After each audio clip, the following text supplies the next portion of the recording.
오늘은 로마서 7장 7에서 9절 율법과 죄 그리고 나입니다. 그런즉 우리가 무슨 말을 하리요? 율법이 죄냐? 그럴 수 없느니라. 율법으로 말미암지 않고는 내가 죄를 알지 못하였으니 곧 율법이 탐내지 말라 하지 아니하였더라면 내가 탐심을 알지 못하였으리라. 그러나 죄가 기회를 타서 계명으로 말미암아 내 속에서 온갖 탐심을 이루었나니 이는 율법이 없으면 죄가 죽은 것임이라. 전에 율법을 깨닫지 못했을 때는 내가 살았더니 계명이 이름에 죄는 살아나고 나는 죽었도다. 아멘. 오늘 그 로마서 7장 7에서 9절 이 말씀은 그 율법이 우리에게 주는 어떤 독특한 기능, 독특한 역할, 그거에 대해 자세히 설명하고 있는 말씀입니다. 제가 이걸 조금 말씀드리기 전에 우리가 그 죄라는 거에 대한 인식을 조금 더 해볼 필요가 있는데, 이 죄라는 인식이 되기 위해서는 우리가 일상생활에서 저도 그런 비슷한 경험을 많이 했는데, 어쩔 때 교통법규를 어겼다고 생각이 들 정도로 제가 이제 느낌이 왔어요. 그런데 경찰이 저를 불러 세웠어요. 그런데 이제 경찰이 설명을 해요. 면허증도 보자고 하고, 그래서 이제 다 보여줬어요. 그런데 경찰이 저한테 이런 설명 저런 설명을 하면서 이것이 교통법규 몇 조, 몇 항에 의해서 당신이 위반을 했습니다. 소위 말해서 법을 어겼습니다. 그래서 그것에 의해서 당신은 벌칙금 뭐 5만 원, 뭐 3만 원, 뭐 벌점 몇 점을 맞게 됩니다. 이런 경우도 물론 이제 일반적으로 많이 있죠. 그런데요, 어쩔 때는 이런 경우도 있지만 또 어쩔 때는 제가 이렇게 느낌적으로 잘못했다고 했는데 경찰이 저를 또 세웠어요. 그런데 설명을 쭉 해줘요. 이게 잘못됐다라는 거를. 그런데 이 법이 시행이 되려면 정확하게 한 달 후부터 정확히 시행이 됩니다. 그래서 지금은 아직은 당신을 법으로서 잘못했다고, 소위 말해서 죄를 지었다라고 이렇게 할 수 없습니다. 그래서 지금은 계도 기간, 이제 법이 세워지는 그날부터 이런 동일한 행동을 한다면 당신은 벌칙금, 쉽게 얘기하면 심판, 또 벌금을 받게 될 것입니다. 이런 말을 할 때가 있어요. 그래서 우리가 이런 상황을 보더라도 내가 어떤 잘못을 저지른 것을 보통 우리 사람들은 이제 죄를 지은 것 같다, 죄를 지었다 이런 표현을 하잖아요. 근데 그 죄를 지었다, 잘못을 했다, 어떤 행위의 잘못이 보통 이제 우리 사람들이 하는 건데 말하는 건데 이 행위의 잘못을 완전히 죄로 규정을 해주는 게 소위 말해서 법률이잖아요. 교통법규면 교통법이 그런 거고, 그 다음에 뭐 민사적인 관계의 계약법이라면 계약법에서 이러이러한 조항이 분명히 법률에 적혀 있는데 그런 어떤 조항에 내가 반항을 했다든지 이렇게 지키지 않았다든지 그러면 소위 내가 잘못을 저지르게 되는 상태가 되잖아요. 그래서 이게 죄냐 아니냐는 어떤 법이 있어야 돼요. 이 법이 정확하게 세워져 있을 때 그것이 그 법을 어기게 되면 그것을 우리가 잘못을 했다, 죄라고 분명하게 선언을 할 수 있고 받아들이는 사람도 이게 죄구나. 그것을 통해서 그 다음에 또 죄를 짓겠냐고 물어보게 되면 이제 보통은 그 죄의 값이 조금 뭐 경미하게 되면은 뭐 또 죄를 짓겠다 뭐 이런 표현보다는 약간은 뭐 이렇게 주저주저하는 대답을 할 수 있어요. 그렇지만 이 죄의 값이 법률을 어긴 값이 뭐 쉽게 얘기하면 뭐 우리가 상상할 수 없는 벌금을 내야 된다든지 우리가 상상할 수 없는 교도소에 들어가서 그곳에서 뭐 하루만 있다가 나온다는 정도가 아니라 뭐 거의 자유를 박탈하는 거의 뭐 10년, 20년, 뭐 무기징역, 뭐 또 심지어 죽을 수도 있다라는 그 법률을 정확하게 깨닫고 그거와 내가 법을 어겼을 때, 소위 죄를 지었을 때, 그거 벌금, 벌칙이, 심판이 행해진다고 했을 때, 과연 우리는 그것을 또 저지르려고, 그 법을 또 어기려고 할까? 이렇게 물어보게 되면, 상식적으로 무서워서라도, 나의 자유가 박탈되는 또 이런 무서움, 또 나의 재산이 다 뺏기는 어떤 무서움, 이런 여러 가지 그 자기한테 좀 멋있는 말로 불이익, 이익이 되지 않는 것 때문에 그 법을 지키려고 노력을 하는 경우가 대부분이죠. 물론 이 부분에서 이제 또 뭐 실수가 일어나서 또 어기는 경우도 물론 있겠지만, 지금 제가 이제 오늘 서두에서 이렇게 얘기하는 것은 이 잘못이다, 내가 잘못됐구나, 그다음에 그걸 이제 조금 우리 성경적으로 이제 또 법률적으로 얘기하면 내가 죄를 지었구나. 그래서 내가 죄인이 됐구나. 그 죄를 진 사람을 죄인이라고 하잖아요. 그 죄라고 인식되게 하는 거.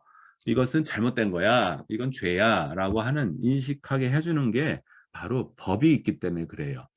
만약에 법이 없다면 아까 제가 서두에 잠깐 얘기한 것처럼 이 법은 아직 세워지지 않았기 때문에 뭐 최근 IT 산업 같은 아주 최첨단 산업 같은 경우 어떤 우리가 볼 때 이건 틀림없이 뭐 잘못된 것 같은데 기자들이 TV에 나와서 이건 아직 법이 만들어지지 않아서 이 사람을 어떻게 죄인으로 이렇게 평가할 수가 없기 때문에 법률상 이 사람을 풀어줄 수밖에 없다. 이런 표현을 하는 거를 얘기를 우리가 듣기도 하고, 또 그걸 통해서 우리는 또 국회의원들에게 이 법을 빨리 만들어라. 이게 이제 최첨단에서 일어나는 여러 가지 문제점이다 하면서 법을 또 만들게 하고, 그 입법부에서 법을 만들면 그걸 행정부에서 이제 몇 월 며칠부터는 이런 행위를 한 이 법을 어긴 사람은 이러이러한 손해가 있다, 엄청난 불이익이 있다라는 거를 이제 선포하게 돼요. 그래서 우리는 이 법이 가져주는 놀라운 그 무게감 또 효과라는 것이 어떤 내가 한 행위를 죄를 되게 하느냐 죄가 아니게 하느냐 하는 거하고 밀접한 아주 100% 관계가 있게 하는 게 법이에요. 그래서 어떤 행위가 이게 죄냐 아니냐는 법이 없으면 죄가 아니고요. 법이 있어야 그걸 어겼을 때 드디어 죄로 드러나게 돼 있어요. 그래서 오늘 로마서 말씀은 제가 지금 얘기한 이 말씀을 계속 하는 거예요. 그래서 법을 몰라도 우리는 법에 의해서 어떤 심판을 받게 돼 있는 게 일반 상식이에요. 우리가 예를 들어서 어떤 법률이 분명하게 있는데 제가 어떤 사람이 저라고 합시다. 제가 어떤 뭐 행위를 조금 이렇게 저는 아무 생각이 없는데 잘못했다고 생각하지 않는데 경찰이 저를 불러서 이러이러한 행위가 잘못됐습니다. 교통법 또는 뭐 형사소송법, 뭐 민사소송법 몇 통 몇 조에 의해서 당신은 이렇습니다. 이렇게 얘기를 하면서 저를 이제 소위 말해서 죄를 나의 행위를 죄로 부각시키고 또 그것을 한 사람을 죄인으로 만드는 그 법률이 있는데, 이제 제가 이렇게 대답을 한다고 해보세요. 저는요, 이 법이 있는지 몰랐어요. 그러니까 저는 죄인이 아니에요. 이렇게 얘기하는데 아무 소용이 없다는 거예요. 내가 모르고 안 모르고 이거의 차이는 아무 관계없이 어, 알던 모르던 내가 알던 모르던 법이 있기 때문에 그 법이 나한테 오는 순간 이제 드디어 법에 의해서 그 법률에 의해서 소위 말해서 그 율법에 의해서 드디어 나의 행동이나 나의 생각들, 나의 어떤 그 본성들이 드디어 죄냐 아니냐가 드디어 판단을 받게 된다라는 것이 그것이 율법이 주는 놀라운 효과다 이렇게 표현을 하고, 그래서 이제 그것을 이제 잘 기억한 상태에서 오늘의 말씀을 이렇게 자세히 살펴보게 되면 우리는 그 하나님 앞에서 이렇게 받은 말씀들이 있어요.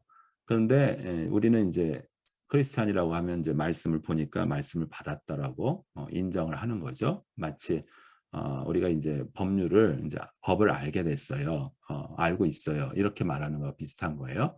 근데 이제 성경을 이제 모른다고 하면 이제 마치 교통법규 그런 게 벌써 옛날부터 있었나요? 저는 몰랐기 때문에 전 죄인이 아니에요. 뭐 이런 표현하고 비슷한 거예요. 그래서 성경을 이제 말씀을 모른다고 하면은 이 법을 모르는 거나 비슷한 거죠. 그래서 성경이 말하는 말씀이 나한테 적용이 원래 돼야 되는데 적용이 잘 안 되는 거죠. 그런 부분하고도 밀접한 관련이 있다는 걸 좀 이해하시면서 오늘 말씀이 굉장히 의미가 있고 또 우리는 이 말씀이 굉장히 흥미롭게 쳐다봐야 될 부분이 있어요. 그래서 율법의 기능이 뭐냐? 하나님이 율법을 주었다. 그 뜻은 보통 우리가 십계명을 보통 많이 생각을 해요. 그다음에 6번에서부터 6계명부터 10계명까지는 뭐 이웃과의 관계에서의 당신 우리들이 해야 될 어떤 뭐 윤리적 조항 같은 거 이런 걸로 잘 많이 이해를 하고 있는데 오늘 그런 이해 하에서 이 말씀을 한번 이렇게 자세히 들여다보면서 한번 다시 한번 읽어볼게요. 그런즉 우리가 무슨 말을 하려? 율법이 죄냐? 아까 그 법이 죄를 만드는데 결정적인 역할을 한다고 했잖아요. 법이 없으면 그 행위가 또는 그 생각이 죄가 되지 않는다고 했잖아요. 그래서 율법이 성경에서 말하는 하나님의 말씀이 이러이러한 것은 안 돼라고 하는 것이 있어요. 그래서 그런 것들이 있을 때 드디어 이제 어떤 행위나 생각들이 드디어 잘못됐다라고 드러나게 돼요. 그걸 우리가 성경에서 죄라고 이렇게 좀 쉽게 표현을 하는데 그래서 율법이 죄냐 이렇게 하면서 사도 바울이 한번 먼저 질문을 던져요. 그럴 수 없다 그러면서 율법으로 말미암지 않고는 율법이 없다면 내가 죄를 지었는지 안 지었는지 도저히 알 수 없었는데 율법이 있기 때문에 내가 죄를 지었구나라고 인정을 하게 된다 이 말이에요. 근데 이제 그 세상의 법률은 대부분 마음에까지 이렇게 미치지 않아요. 세상의 법률은 우리가 어떤 행위를 했을 때 그것을 죄다라고 이렇게 선언을 해요. 하나님의 법, 또 말씀, 이 성경은 당연히 행위도 포함하고 있어요. 이건 너무 당연한 거고요. 성경은 이 행위의 밑바탕에 있는 그 마음 속에 있는 것 같이 마음 속에 있는 그 부분까지 심각하게 법으로 이것도 죄야라고 규정을 하고 있는 부분이 있어요. 그래서 이 부분 때문에 어쩔 때는 미치고 팔짝 뛰는 거죠. 이것도 이렇게 내가 이런 마음을 먹는 게 왜 이렇게 힘들지? 나를 불편하게 하지? 그게 왜 그러냐면 이런 그 법을 깨닫고 알았기 때문에 이 마음이 힘든 거예요. 그래서 오늘 그 부분이 7절에 나와 있어요. 율법이 하나님의 법이 탐내지 말라. 이게 하나님의 법은 세상의 법은 마음속으로 탐내지 말라 이렇게 돼 있지는 않죠. 탐을 내서 어떤 행위를 한 거, 도둑질을 한 거가 네가 죄야. 그리고 죄인이야. 이렇게 규정을 하고 있지. 저거 가지고 싶다. 저거 내 걸로 하고 싶다. 이렇게 탐을 낸 그 마음의 본질, 그 마음의 상태를 갖고 그것을 너 법에 어긋나. 그러니까 너는 그 탐내는 거 그것을 죄로 규정할 수밖에 없어. 그리고 탐내는 마음, 탐심이라고 하는 그 마음을 가진 너는 죄인이야. 이렇게 얘기를 한다는 거죠. 이게 이제 세상의 법과 소위 말해서 하나님의 법은 우리의 양심, 마음에 있는 깊은 곳에 있는 우리의 영, 이 부분까지 터치를 하고 있기 때문에 전혀 다른 어떤 법의 테두리를 말하고 있어요. 그래서 율법이 탐내지 말라 하지 아니하였다라면 내가 그 탐심이 죄인 줄 알았겠느냐 그 말을 하고 있는 거예요. 율법이 탐내지 말라. 남의 물건을 탐내지 말라. 이런 말이 이제 십계명에 있다라는 사실을 잘 알고 있어요. 그다음에 예수님이 이런 말도 하잖아요. 마음으로 간음하는 것도 이미 간음한 것이야. 이런 표현을 해요. 그래서 우리는 이제 마음으로 간음한 것이 이미 간음한 거야. 이거를 이제 말씀을 통해서 깊이 각인된 사람은 이제 내가 이제 그런 마음이 막 일부러 먹으려고 그런 건 아닌데 그 인간의 본질상 죄인이기 때문에 이렇게 그런 마음이 먹어진다는 거죠. 그랬을 때 이 법에 의해서 하나님의 법에 의해서 율법에 의해서 너무너무 괴로운 거예요. 너무 미치고 팔짝 뛰는 거예요. 쉽게 얘기하면. 그래서 이런 것 때문에 더욱더 내가 탐심을 이런 가지지 말아야지 하면서 더욱더 수련 생활을 한다든지 마르틴 루터 같은 경우 우리가 종교개혁을 이룬 시발점으로 종교개혁을 이루었다고 하는 이 개신교를 이룬 초기 그 신앙인인 마르틴 루터가 그 당시 신부님이었는데 그 신부님이 이제 이런 여러 가지 그 하나님의 말씀, 법을 이제 새겨 들으면서 계속해서 자신을 깨끗하게 하려고 했다는 거 아니에요? 이 탐심이 생길 때마다 이 탐심을 없애기 위해서 뭐 쉽게 얘기하면 108 뭐 번뇌 뭐 108번 뭐 절을 한다든지 계단을 뭐 오르락내리락 한다든지 이런 여러 가지 마음을 정화시키려고 뭐 기도를 열심히 한다든지 모든 노력을 다 이루었는데도 오히려 더 밝히 그 법률이 하나님의 말씀 율법이 더욱더 내 마음에 더 이제 들어와서 정말 티끌만한 거에 아주 조그만한 그 탐심조차도 아주 잘못된 자기가 보기엔 이런조차도 가지면 안 됐는데 하는 그 마음조차가 더욱더 크게 부각이 되면서 이게 너무 괴로웠다라는 거죠.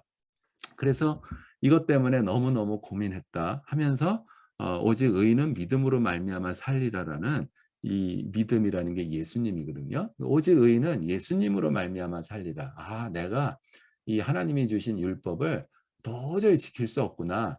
나는 탐심을 가질 수밖에 없는 연약한 존재구나를 드디어 깨달으면서 우리 믿음의 본체이시고 믿음의 주님이신 예수님, 그 예수님이 이 나의 죄 때문에 십자가에서 죽으셨다는 사실을 드디어 더욱더 깨달으면서 마틴 루터가 드디어 오직 의인은 믿음, 예수님으로 말미암아 살리라라는 하나님의 약속에 의지하면서 드디어 소위 율법이 주는 그 구속, 자유하지 못하게 하는 그 구속하면서 드디어 깨우쳐 나오게 했다라는 말을 해요. 그러나 우리는 오늘 이 율법에서 구속된 이 자유함을 나오기 전에 꼭 해야 될 과정이 하나 있다라는 거예요. 그것은 이 율법이 우리에게 주는 중요한 메시지가 아까 교통법규가 있기 때문에 우리가 법을 어긴 걸 안 것처럼 이 율법이 있기 때문에 우리가 죄를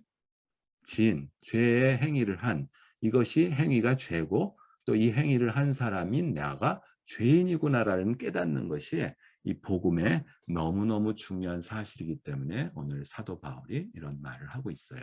제가 다시 한번 보겠습니다. 율법이 탐내지 말라 하지 아니었다면 내가 그 탐심이 바로 죄라는 것을 몰랐을 것이다 하면서 그래서 8절에 그래서 이 죄가 기회를 타서 율법 때문에 이 드디어 율법 때문에 이 죄가 이 행위가 죄로 드디어 이렇게 부각되고 내 속에서 아 드디어 죄구나 죄 이 탐심이 죄인데 하면서 온갖 탐심이 나의 이런 생각들이 하나님 앞에서 하나님의 법을 어기는 탐심이구나라는 것을 사실을 드디어 깨닫게 됐다라고 하면서 8절에 이런 말을 하고 있는 거예요. 그러나 죄가 기회를 타서 계명으로 말미암아 율법으로 말미암아 내 속에서 온갖 탐심을 이루었나니 온갖 죄가 드디어 내 안에 이렇게 일어났나니 이런 표현을 하고 있습니다. 9절에 우리가 예수 그리스도께 가기 전에 이런 말을 꼭 깨닫는 말이 꼭 필요하죠. 내가 율법을 깨닫지 못했을 때는 이 뜻이 뭐냐면 쉽게 얘기하면 내가 교통법규라는 게 있는 걸 몰랐을 때는 이렇게 운전을 해서 이상하게 뭐 우회전 좌회전 막 하는 것이 이게 죄인 줄 몰랐는데 이런 말이에요. 똑같은 말이에요. 이걸 쉽게 얘기하면 그렇게 이해를 하셔야 돼요.